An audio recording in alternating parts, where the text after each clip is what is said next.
So we're recording. So I want to write down for you the ones that I'm working, and I'll give you any 15 of these for your homework for chapter 9, any 15. And if you want to go back to the other, you can use any of these 15, or you can go back to the uh, other places where I have homework that is like this, and I'll show you where that's at in a minute. Um, so for chapter 9 homework, any 15, and I am working 9.1, 2, 6, 7, 9, 10, 11, 18, 19A, 23, 25. Now, those are what I worked yesterday or 2 days ago. 26, 27, setup only. 29, and also see example how this one's done. And then 32, 33, 34, 35, 36, 37,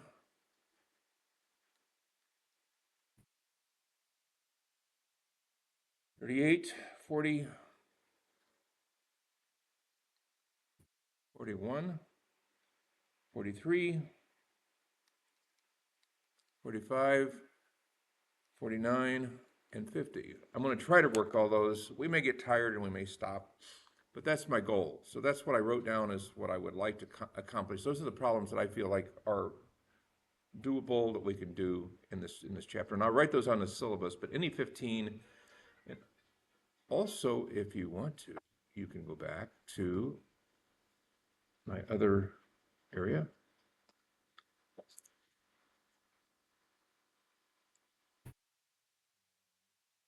Under the other course that I have, if you need more problems and you want to solve more of these, you can go to 4450, and then under homework, homework's number 4 and 3, especially number 4.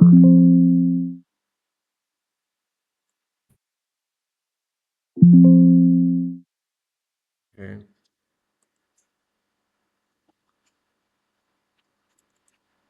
So homework number 4 is especially good. It's all it is working these problems. So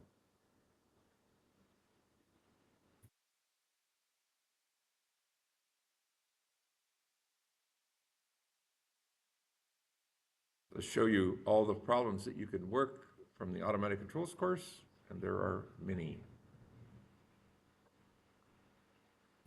They're pretty much the same.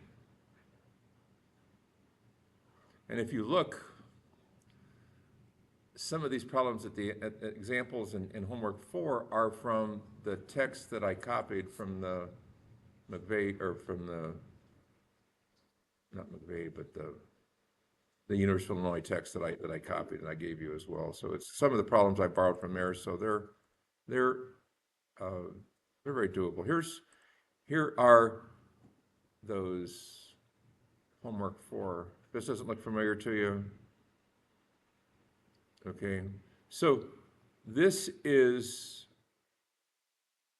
from EET 4450, homework 4.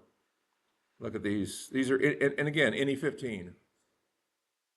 That's what that's one, if you're taking EET 4450 from it, any 15 from this homework. But you see the kind of problems that you have here? Same thing. So if you are wondering, where do I get more problems? How do I practice? Where do I find more of these? And I do solutions that are on my videos. So basically I go through a bunch of these, and you can listen to my videos from EET 4450, and we go through and we solve a potload of these questions in EET 4450. So that's another place to get problems from. So if you want to know, here they are. Okay, so that gets you, again, so let's go down and start number 26. Okay, so here, there's two of them, and it's an A and a B. And let's just work A because B is, if you get into big numbers, you know, I don't, I don't say you can't do them, but I won't give them in a test.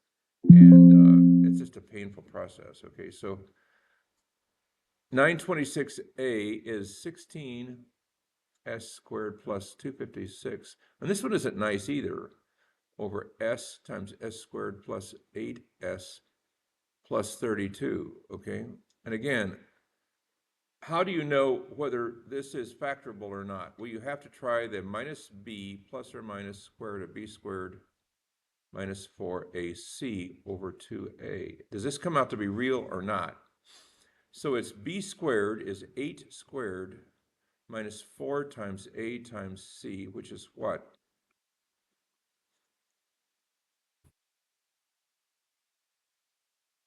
$64 minus 128, which is equal to minus 64. So that's easy. So that's the square root of, so it's S equal minus B, which is minus 8, plus or minus square root of minus 64 over 2A, which is what? I'm just doing this piece right here. So A is 2, so S is equal to minus 4 plus or minus, that square root of 64 is 8, so 8 divided by 2 is 4, 4I. Or in electrical jargon, we call that a J. Why do we call that a J? Because I has been reserved for a long time. We call it current. So basically that is S equal that. So instead of writing S equal that, you say S plus 4 plus 4J is one factor, S plus 4 minus 4J is the other factor. All right? And if you don't believe that, do this, okay? And then you put it into here and you check to see if that turns out to be that, okay? So if you don't believe me, write S squared plus 8S plus 32 is equal to, S squared is what? Is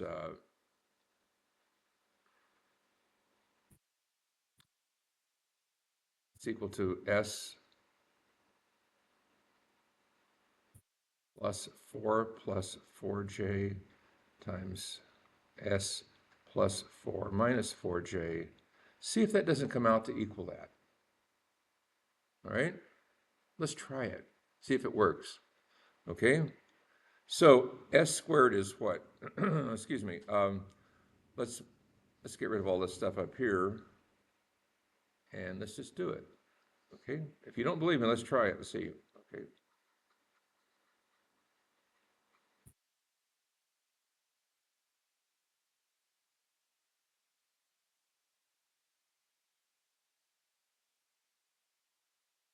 All right? So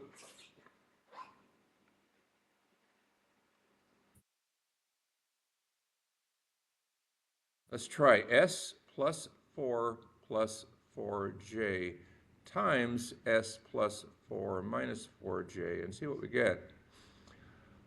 This is not easy, but it's doable. Okay, so minus 4 plus times, okay, minus 4J times 4J is what? J times J is what? Square root of minus 1. If you take the square root of minus 1 times the square root of minus 1, you get what? Minus 1. So that times that is equal to 1, it is equal to minus 1. And that minus sign then cancels out, so you get 16. So minus 4J times 4J gives you what? Plus 16, right? Right? Now, 4 times minus 4J is minus 16J.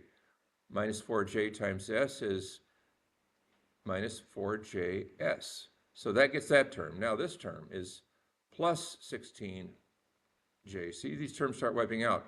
Plus 16. There's your 16. Plus 4s.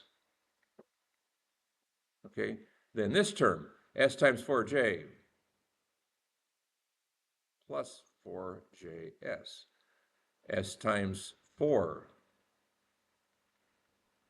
4s. S times s is s squared. Now add all this stuff together. What do you get? I bet you get 32 plus 8s plus s squared. Everybody see that? Okay, so now you have a little bit of confidence that if you do this factoring, you get to this point. S plus 4j, s plus 4 minus 4j. All right? So if you get a s equal minus minus 4 plus 4j, plus or minus 4j, the factors are s plus 4, so you change the sign of the 4. Okay? Does that make sense? Because you do. All right? You have to. So if you do this, you get this. This is your factors. Now, that being said, let's go back and let's look at this. All right? So everybody has bought into this is your factors of this. Now let's go back and let's look at this for a second.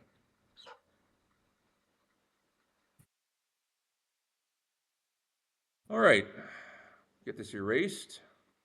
Leave the quadratic equation up there because it is very important that you get that in your mind, that that's how you do this, okay? All right, so we come back to this and we say, what are the factors of this? So it's a over s. That's easy. Plus, because this has a minus under the quadratic, in other words, you got j factors in there, it's k over s plus 4j plus k star, which is called the complex conjugate, or just the conjugate.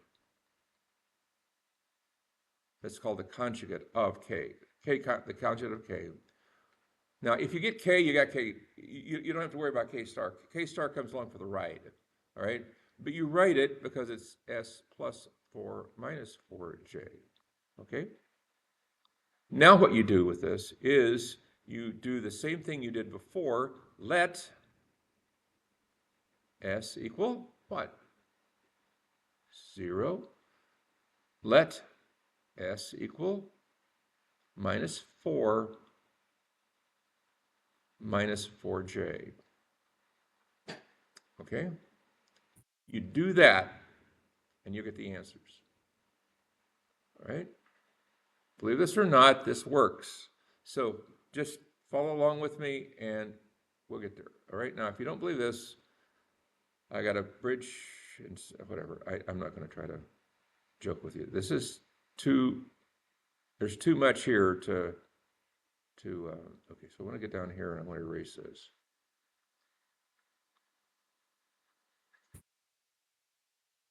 I want to use this area to actually find these two variables. Okay, so let's go back up here.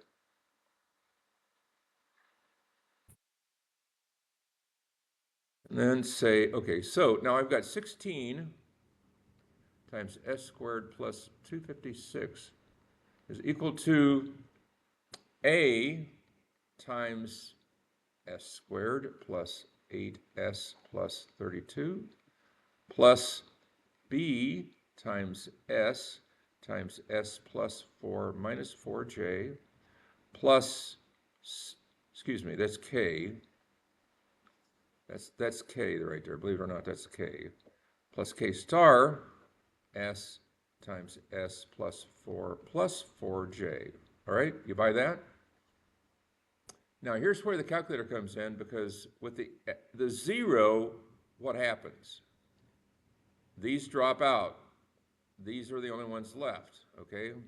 So a 16 times 256 is equal to a times 32. A is equal to what?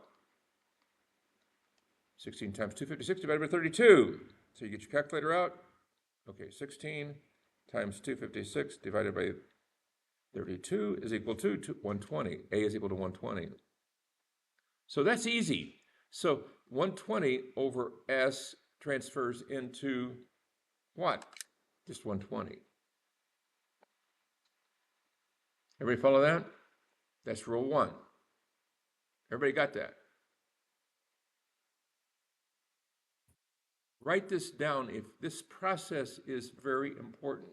The minuses and the pluses will kill you if you don't get it right. Write this process down.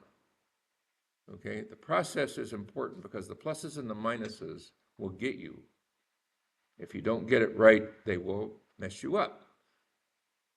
So basically, this, the A thing drops out. Now, the K part isn't hard.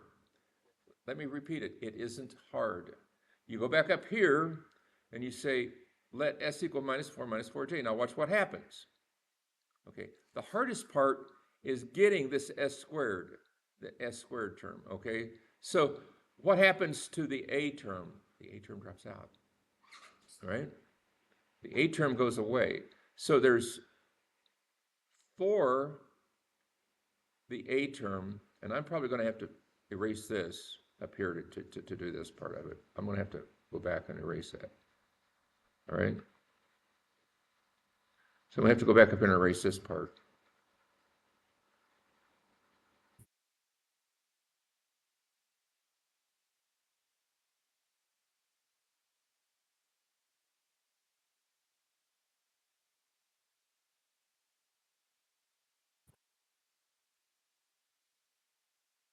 All right, so now this part of it is like this. Okay, so now I've got this equation is what I want to work with. So it's 16 times S squared, which is minus 4J squared, plus 256.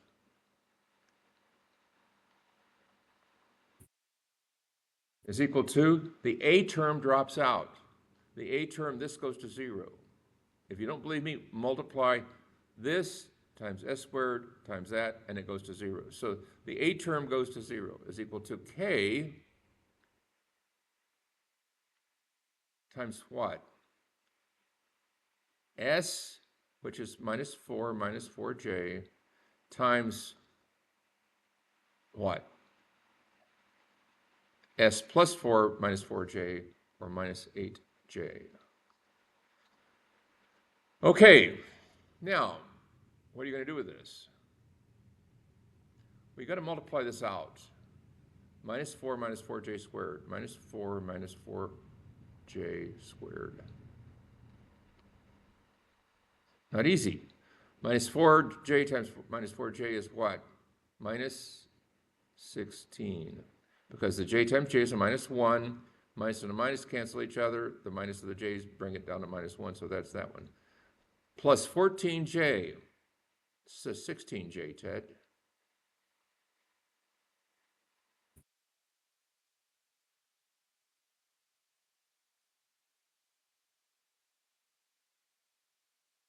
Okay, minus 4J times minus 4 is plus 16J, plus 16J. Minus 4 times minus 4J is plus 16J. Minus 4 times minus 4 is 16. So it looks like, what do we have? Minus 4J times minus 4 is minus 6, 16J, or plus 16J, plus 16J, plus 16. These go away, and I've got 32J's, so I've got 32J, so that's an equal sign. K times 32J times minus 8J is equal to what? Excuse me, no, that's over, daggone it, I've got it in the wrong spot. This is, that's this term right there. Okay, so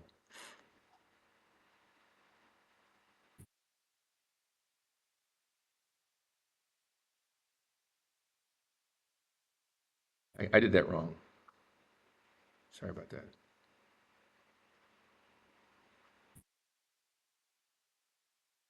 A times S, which is, why did somebody tell me I was doing that wrong? Okay, T times S, which is minus 4j times, and minus 4j, the 4's cancel out, and you get a minus 8j. That's what happens with that term. Now, the S squared is equal to what? 32j. This is 32j plus 256, the whole thing times 16. This is a mess. Equal to k times minus 4j times minus 8j. Now, what does k equal in this case? K is equal to 16 times 32j plus 256 all over, I'm just going to keep it like it is, minus 8j times minus 4j. What does k equal? Handy dandy calculator. So you say 16 times parenthesis 256 plus 32i brackets divided by parenthesis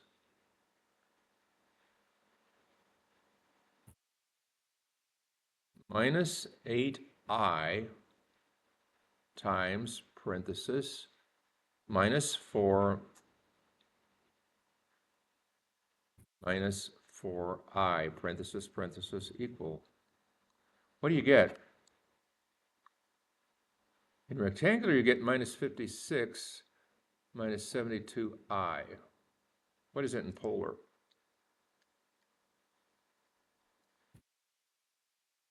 So your answer is really 91.21 at angle minus 127.8. Anybody get that?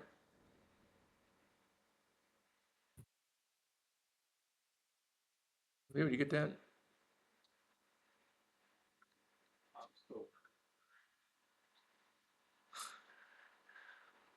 Did anybody get that? Okay, all right. Now what do you do with that? The rule says it's 2k or 2 times 91. Your answer is, so the first part of your answer is 120, right? Okay, so your final answer is 120 plus 2 times k times cosine, or excuse me, e to the minus 4t cosine of b, which is 4t minus 127.8 degrees. There's your answer. Ugh. What is 2k? K is this magnitude, 2 times 91. So it's 2 times 91.21 e to the minus 4t cosine of 4t minus 127.8 degrees. And that's it. Done. What a mess. Now, most of the time, the numbers aren't that big. And that's why I wanted to show you that other homework, because with those other homeworks, the numbers aren't as nasty. They're not as big. But this one is nasty. It's very doable. Okay? Any questions about number 26? Those are doable. They're just not nice. So what's the key? Quadratic equation. If the quadratic equation falls out with a negative number under the radical, you have to go through this process. Or there is another way of doing it, which I'm not going to try to explain today, okay? If you're totally against this because you don't like this approach, There is another approach, which I call the balancing act, and you can listen to my videos from 4450, and you can get that. But I don't want to teach both methods here. I think this is the right way to teach this class. Okay?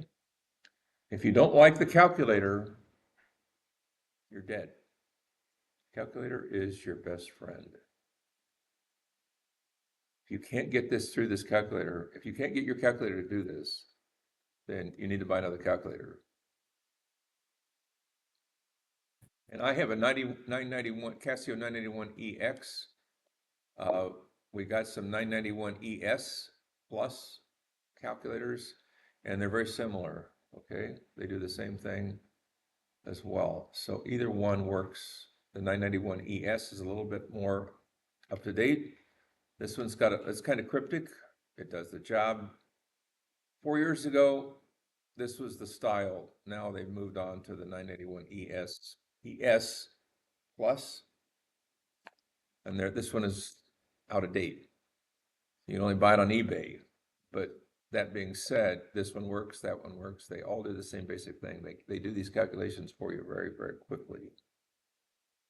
Ugh. All right, so you now know why this chapter is not easy, right? Everybody understands that. Okay? So it's basically looking and spotting when you have to use what method. And this is the method that you use for this one. Not easy. Okay? You can have it without the extra S. You can have just this part, and that breaks down into this part. But the S part is there in this problem. You can't get rid of it. You have to then drag it through, and that becomes the 120. This part you deal with based on this. Number 27. Setup only for this one. 27. Let's just set this one up. 27. Setup only. So this one I'm not going to ask you to solve. 27, I'm not going to ask you to finish off like I just asked you to finish off that one. This is called doing the whole thing.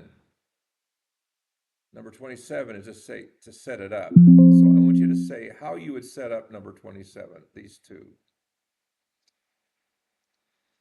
In other words, split this up into its component parts. So 27A is S plus 100 cubed over S plus 50 squared, S plus 200 squared is equal to what? A over S plus 50 plus B over S plus 50 squared plus C over S plus 200 plus D over S plus 200 squared. That's how you do it. If you have a term that is squared, you have to represent it both as the not squared term and as the squared term. Okay, with a constant above them. That's all you got to do. That's all you got to remember. Okay, and B, same thing. Excuse me. B is the same thing. There's no difference between A and B. Both of them you have to say this, this, this, and this. Now, how do you find A, B, C, and D?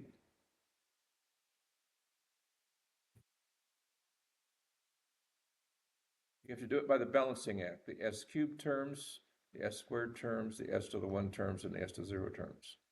And you get multiple equations, multiple unknowns, and you work it out. Most of the time, we don't have to do that much because we get some of these terms using other techniques. Usually we only have one term usually left with this balancing act. Okay, but that's how you get the A and the B and the C and the D. I'm not going to work them, but that's how you do it. Okay. Thank you. All right. 29.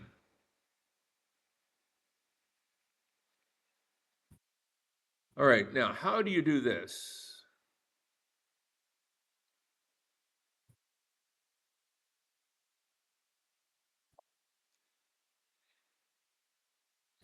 Rules say you have to get the number of S terms, the degree of the S in the denominator greater than the number in the numerator. And this is just exactly backwards. So how do you work with something like this? S plus 5 and S squared plus 9. That's how you do it. S into S squared is what, Leo? If you take an S plus 5 into S squared plus 9, what's your dividend, or yeah, this is the dividend right here, right? The divisor, the whatever, and the dividend. This is what's left up here. So what, S plus 5 into S squared plus is an S. Excuse me, that's an S, not a 5. It's an S. So it's now S squared plus 5S. And then you subtract this from this, it's minus 5S plus 9 into this. And then you get minus 5. You get minus 5, you get plus 5S, plus 5S. You get plus 5S plus 25. You get 34. Remainder of 34. So you get S plus 5 plus 34 over S plus 5. Now I can deal with this, I can deal with this, I can deal with this. I can't deal with this.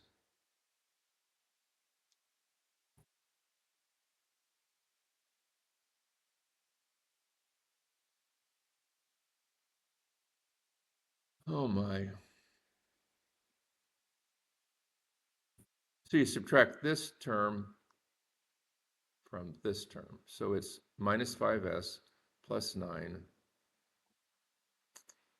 And there you go.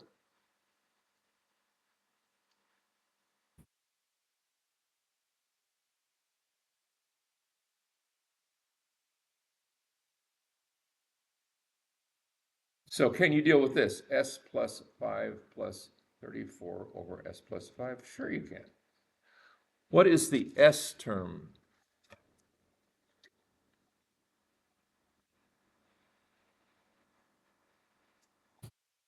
Real what is S?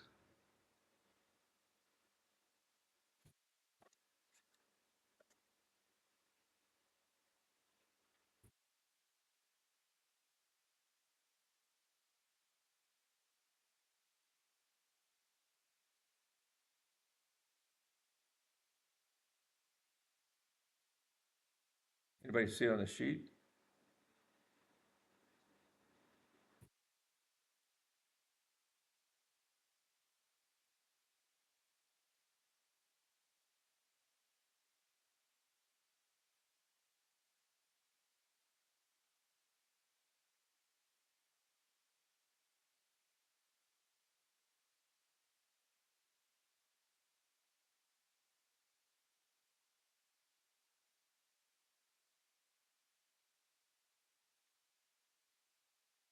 It's the derivative of something. It's the derivative of S is down there at rule 35. So it's the derivative of something, and I'm not going to ask you one like this, but that's how you do it. Okay. If I didn't have S squared, but I just had an S plus, I thought about just S. If you have an S plus 9 over an S plus 5, what would the answer be? I think the S term is the derivative, is the d of the delta. I think it's the derivative of the delta term. So it would be something that you've never seen, and it's really, the delta term is a spike like that. That's the Dirac delta. That's just a boop, done. That's the derivative of a stepping function. So the derivative, here's a stepping function. The derivative of that is boop, like that. And the derivative of that is this, which is, I don't know how to define that. I don't think you don't see it in the real world. Anyway, it's a theoretical term, but you don't have to worry about it. Forget about the S squared plus 9 in the numerator. If you had an S plus 9 over S plus 5, this would be a much simpler problem. And I'm not going to try to even with that one describe it to you, but that's how you do it. That's how you do these kind of problems. If you see, and I won't give one of those to you, okay? But if you have a numerator that's got a higher s, it's s squared, and then the denominator is s, you've got to do that division in order to get it to work. That's the theoretical one. Don't worry about it. Okay. All right. Number 32.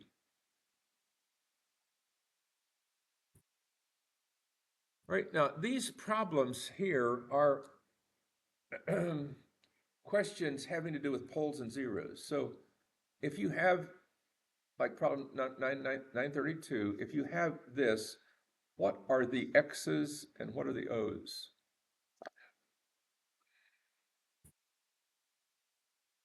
Poles and zeros. Where's the zeros? Well, that's what that is. That's a zero. Okay. That's a zero. This is a pole. All right. So a pole is where it goes really high, where it goes really high. A zero is where it goes to zero. Okay. So if you have a function that has a pole at this point and this point, what is that? That is a cosine of 60j. So that would be a cosine of 60t. So that is your frequency, and that is your frequency. So if you have something like this, you get this. Okay. What are these poles? That's e to the minus 45.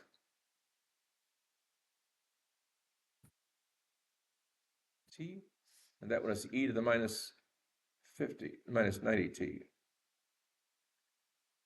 So you have a zero at that and a zero at that, and you have a pole at that. Now, if you have a zero, it is in the numerator. Okay. How do you get e to the minus 45t? You have an s minus a term, s minus 45, s minus 90, okay?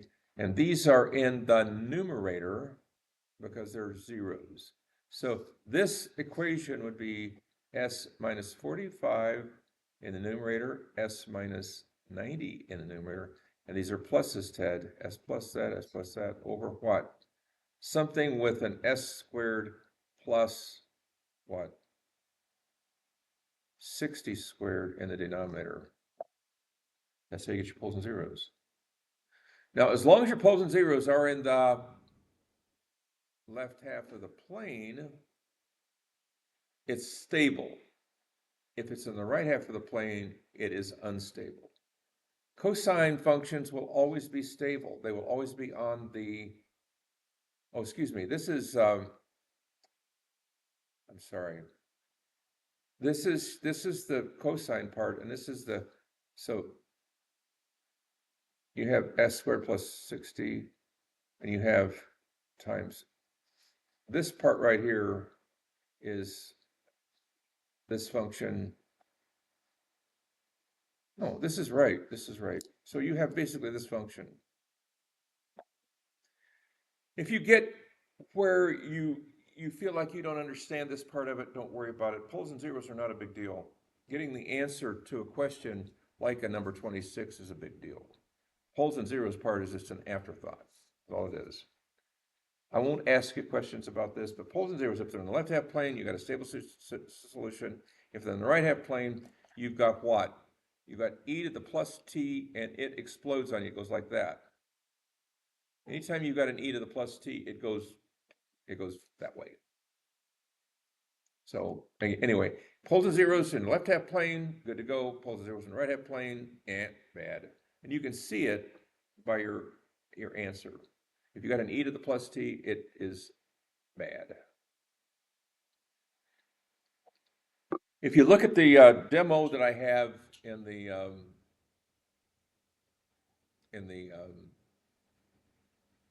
so yesterday we did a bunch of dog and pony shows, right? We did a bunch, and had a bunch of high school kids in. So I have the ball in the tube, right? I have the ball in the tube project. So I can take the D term out of that PID algorithm, and you can see it start to go like this, and it actually does a perfect It's a sine e to the plus t. It does this. It starts like this, and it starts bumping into the wall. At that point in time, it can't go any further. But that is where they're over here. That's bad news. Okay, but you can see it. It starts little, bigger, bigger, bigger, bigger, and it starts bumping into the wall. It goes to the highest, then it goes to the lowest. It bounces against the high and the low, and then it goes back the other way. Very explicit showing of instability. Where else do you get instability? In circuits, because they can blow up on you. Okay, where else do you get instability? If you're in the EET 4450 class, what's the first day when you walk in? What do I show you? Yes, sir. The Tacoma Narrows Bridge. It's exactly what that is. Okay. Now, where else is there a bridge like that? In Toledo, Ohio. There were 3 built like that. Okay. You say, how could one blow up and one not blow up? Well, the length of the bridge, the velocity and angle of the wind aren't the same coming down the Maumee River as they are down the Tacoma Narrows Bridge. And the Tacoma Narrows Bridge is a longer span, but it's the same exact design. So you say, can you build things that are identical, but yet one blow up and one doesn't? And the answer is yes, based on where you put them and how you build them. They aren't the same. It's the exact same design.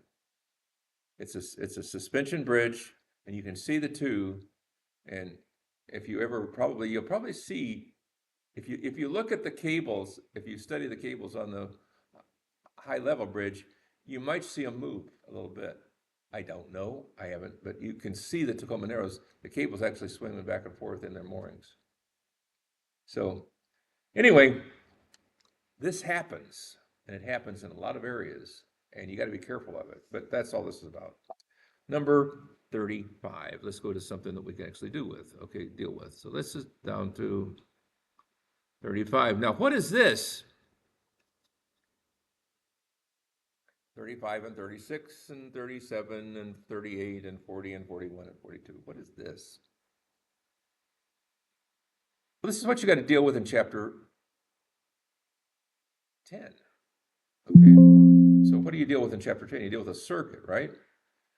So this would be the equation for maybe the voltage around a loop. So this would be Kirchhoff's voltage law based on a capacitor or inductor, maybe, all right? So this would be the ice, Eli, or the ice. This is probably ice, I equals C dV over dt or whatever. But anyway, you got the picture. So now you're being asked to do what? Rule 35. Okay, the bottom of the page. This is 9-35 is rule 35. All right, so what's 10 times dV over dt? Now you got to be careful because now you're asked to write it going into the frequency domain, into the S domain, and then you're asked to do what? Take it back from the S domain to the time domain. So this is the whole loop. This is the whole cycle. Now what's left with this? What's left in chapter 10 to do? Zach? So the whole cycle is to go from the right with an equation. You go from the time domain to the frequency domain, and then you work your way back to the time domain. What's left in chapter 10? What's left? What's up here? You have to write the equation, and you use KVL, KCL to do that. So in this class, what's different from this class, from the 4450 class, is this writing of the equation. So we ask you in 4450 to do this rule 35 back and forth. We ask you to do that, okay? We do not ask you to write the equation. In this class we do. So that's the difference between the two classes. You really get rooked. All right? But that's what this class is about. That's why they pay you to be able to know this kind of stuff. And that's why in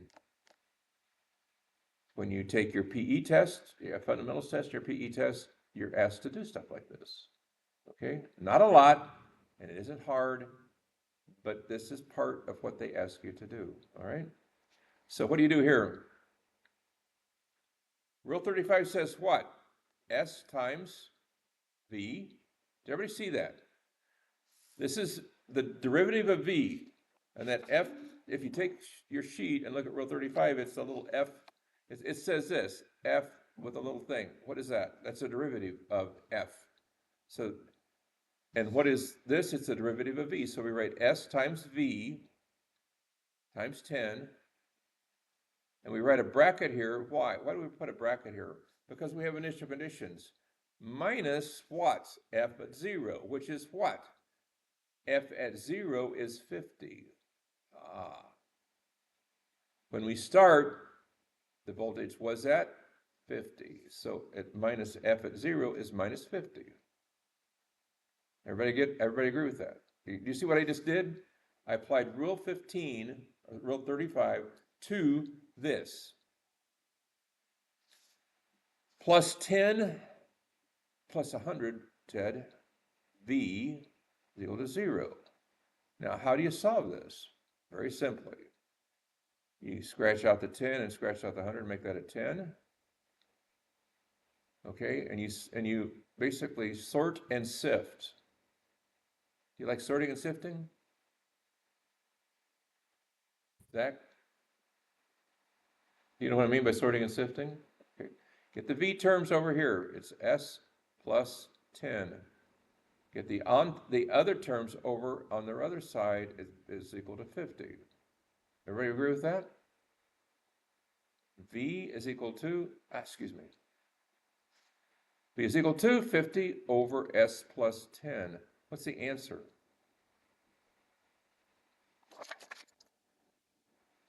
Nathan, right? What's the answer?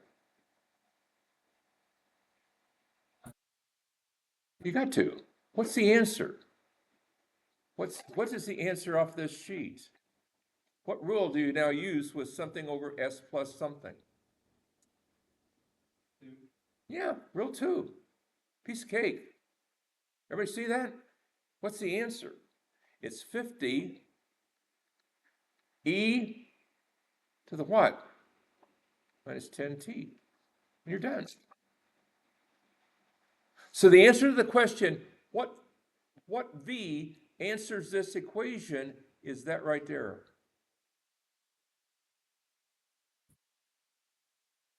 What does this look like? Starts at 50, goes down to 0. That's it. It makes sense.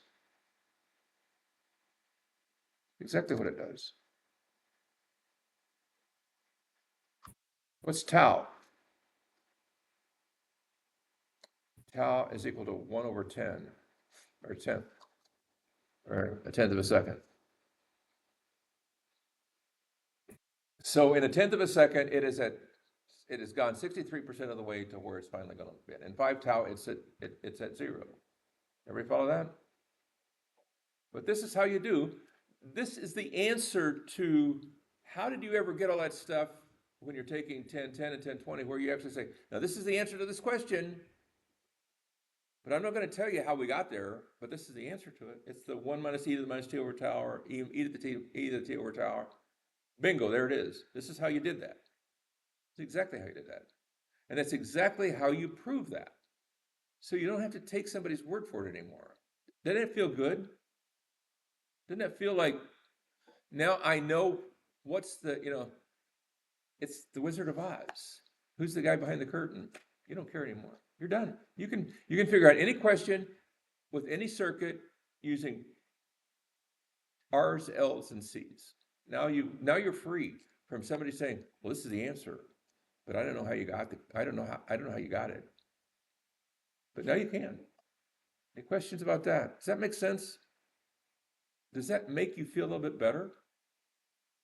No, now you can do it yourself. You don't have to have somebody saying, well, this is the answer to this question. I hated that when I was teaching it that way. I said, I wish I could show you. This is it. Any questions about number 35A? All right, now I want you to work 35B, and then I'm going to work it, and I want to see if you can get it. Okay, so now 35B, what are you going to use? What rule? Huh? There's an answer to this one. Let me see what the answer is. Let me just. Anybody want to go back and look at the answer for what 35B is? But there says there's an answer for it, huh? All right. Let's just work it and see. Let's just see what you come up with. I want everybody to work this one. All right. 35B.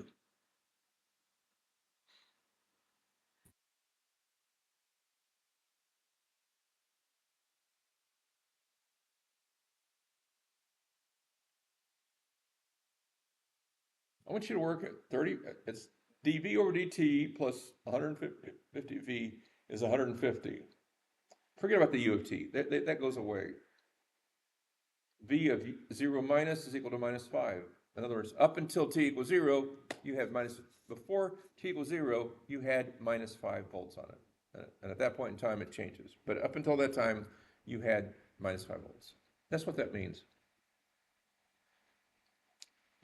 I want you to work it, okay?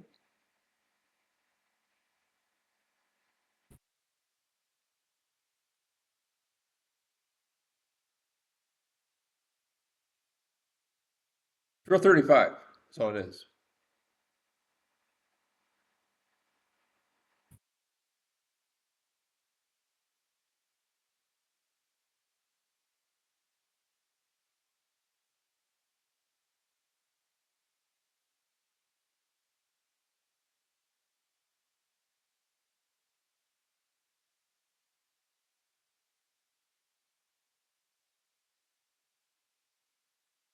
When somebody's got an answer, let me know, and I'll ask, see if everybody gets the same answer, because I'm not going to work it. I'm just going to let you work it. But I did one. I want you to be able to do one like it. Okay. What's the answer going to look like? Something e to the minus something, because that's exactly how this works. You know that, right? No, it's going to be 1 minus e to the minus 2. This is going to be 1 minus e to the minus whatever. Okay. This is going to be a little different. I should work this one as well, so I'm going to work it as well.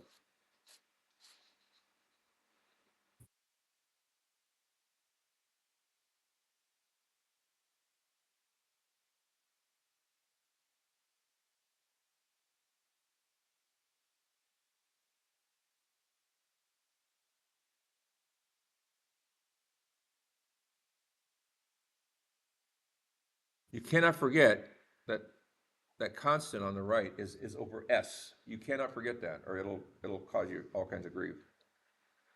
Okay, so it's v times s plus 150 equal 150 over s minus 5.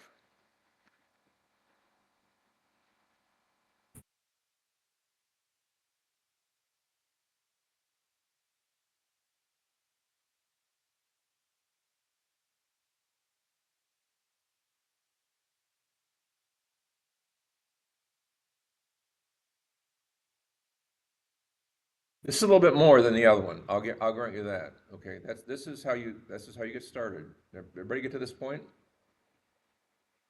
Did everybody get to this point? Leo? Ethan? Got to that point? Okay. Does everybody see though s times v plus 5 plus 150v is equal to 150 over s. You cannot forget the constant is over s. You cannot forget that, and that'll kill you if you don't do that. I won't kill you physically, but you will get the wrong answer by far. Okay, so now you got to do this: 150 over s. Move the 5 over. Get the constants on the right, and then you've got to get a common denominator. So it's minus 5s plus 150 over s. Then you move the s plus 150 over in the denominator.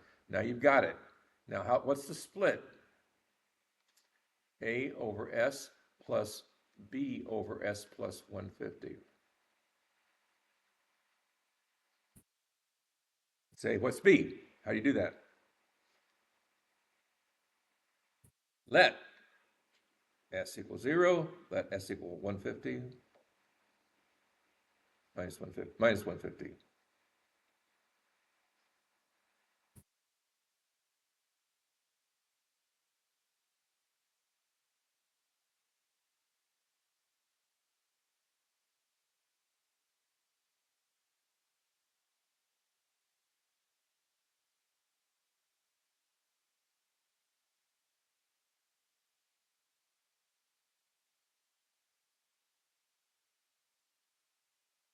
And you basically say minus 5S plus 150 is equal to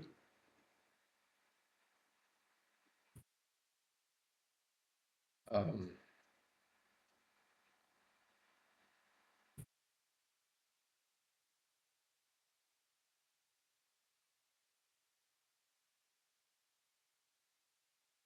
A times S plus 150 plus B times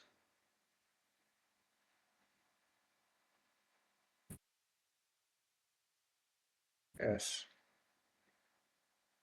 Minus S plus 150 is equal to A times S plus 150.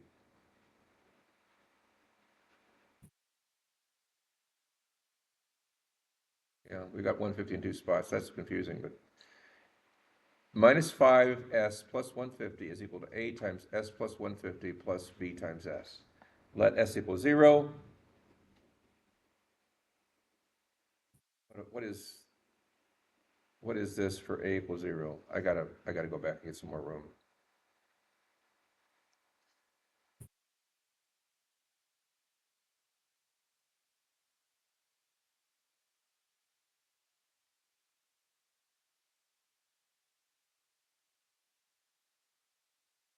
So if you let S equal 0,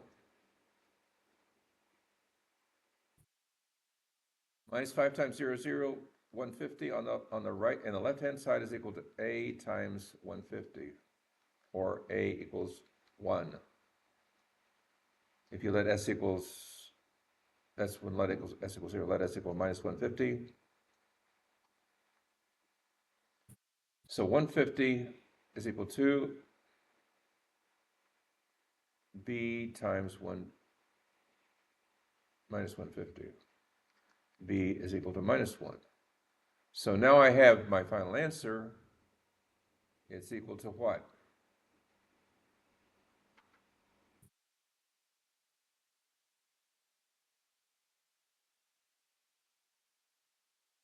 One over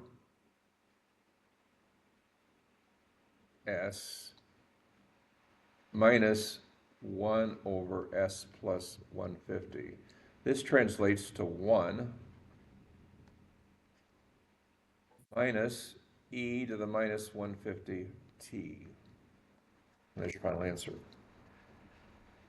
Any questions about that one? That was not as easy, is it?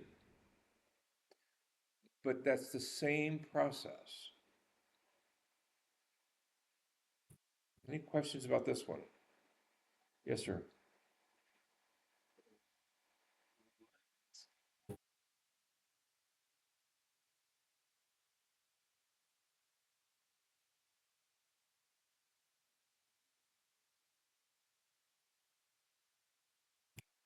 Well,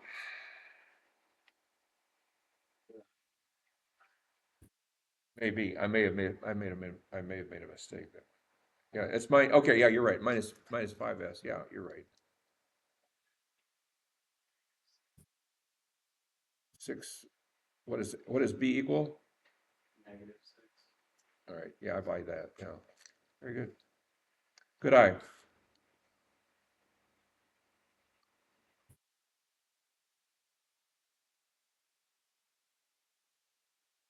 900. Okay.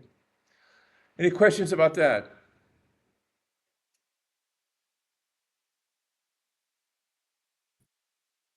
It should be minus 5, right?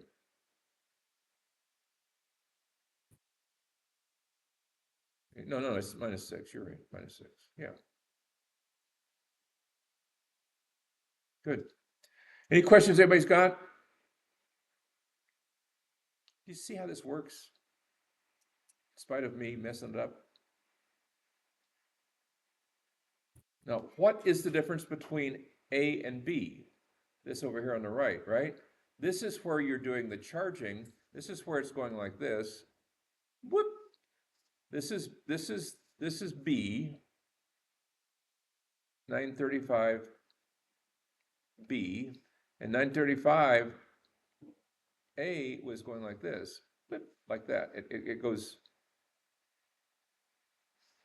down. That's a discharge. This is a charge, sir. That's it. Any questions? That should give you some good feeling that you can, in fact, do these kind of problems. So that's 935 A and B. 936. This is with I, but it's the same thing except for what? Oh my goodness. What'd they do to this one? What'd they do in 936? On the right-hand side, they did what?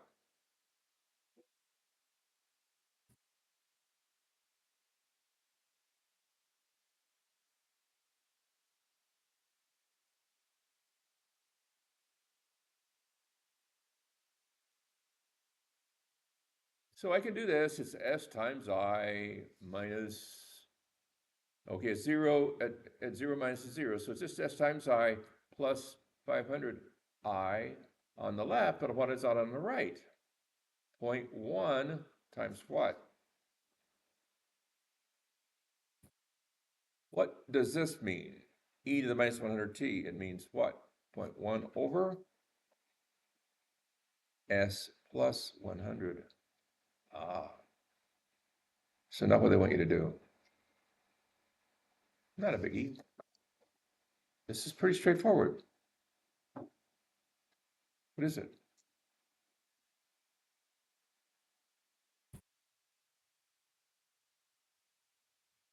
How do you do this? Sort and sift. I times S plus 500 is equal to 1.1 over S plus 100. Okay, I is equal to what? 0.1 over S plus 100 times S plus 500. How do you get the final answer of this one?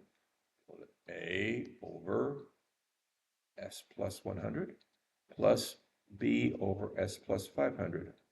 Let S equal 100 minus 100.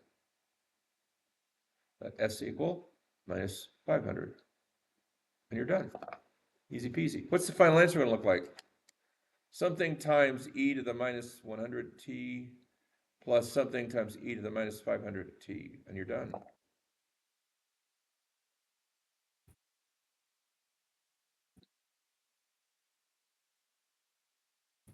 Everybody got this? Kind of. You got to work at it. It's not easy, but it's very doable. All right? So we've done everything except show you where there are multiple ones where it's hard for you to find the A, the B, and the C term, and that's what's left, and that's all that's left. Hopefully he'll do that pretty soon because that's kind of important. Okay, 37. Let's look at 37. Okay, 37 is a circuit. Oh my goodness.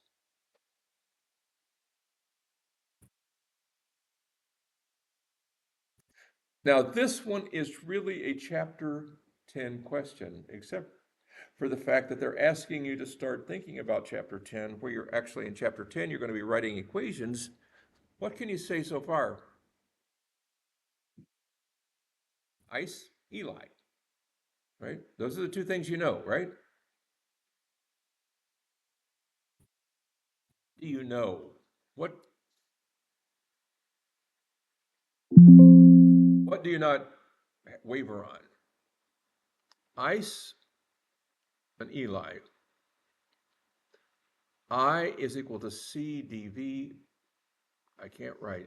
My ability to write has long since gone. dV over dt, and voltage is equal to L di over dt. Okay, so now you can start using these with real. Okay, so what do they ask? Find the difference equation for the inductor current in initial conditions I sub L. All right, so what is the differential equation for the inductor current? This.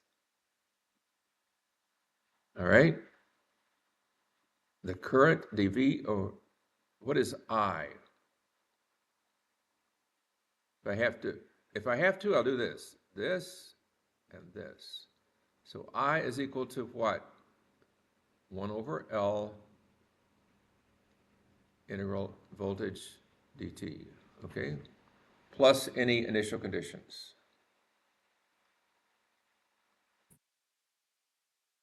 And they say it's a 0, so we say it's 0. So integral of v dt, 1 over L. That's that one. Transform that equation to the S domain. Okay, now how do you do that? Well, believe it or not, it's 1 over L times what? 1 over S times voltage. So I is equal to that. That's what he's asking. Solve the equation for I of L of S. Well,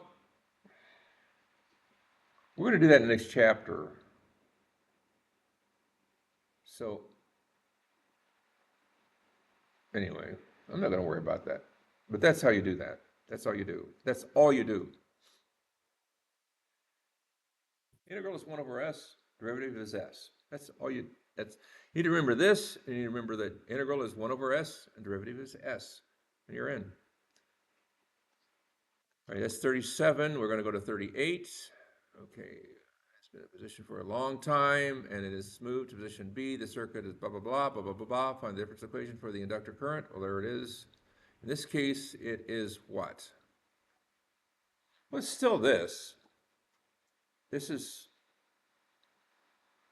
excuse me, that was a capacitor. Okay, that was an inductor.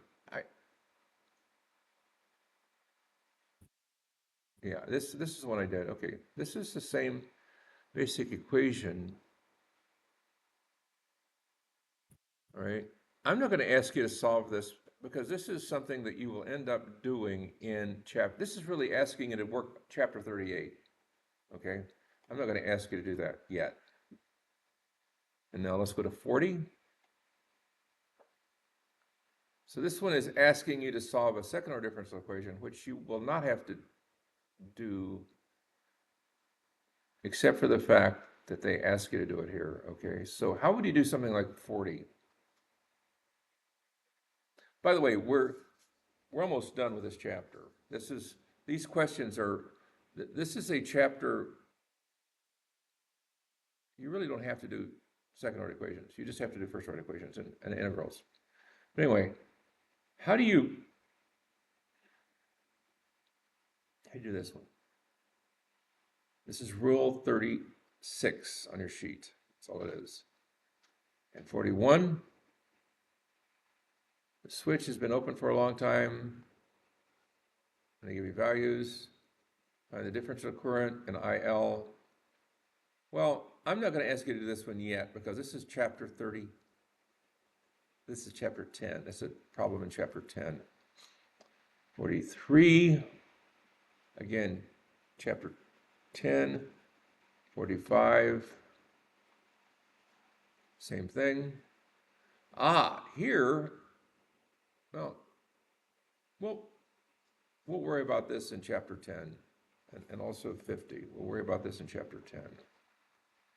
Okay, so I pretty well burned through chapter 9 as far as what we're going to do in chapter 9.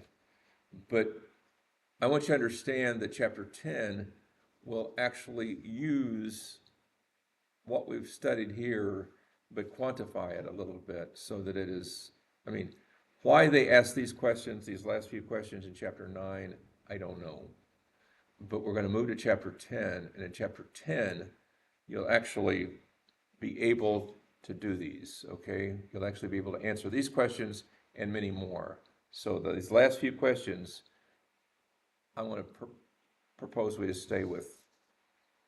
We'll tuck those in and do them in chapter 10. So that's where we're at. We're done with chapter 9 as far as I'm concerned. Hang in there. This ain't easy, but we can do it. So just practice these questions, go back and do some practicing and those other questions that in the EET 4450 class, and we'll call it a day, okay? Anybody's got any questions?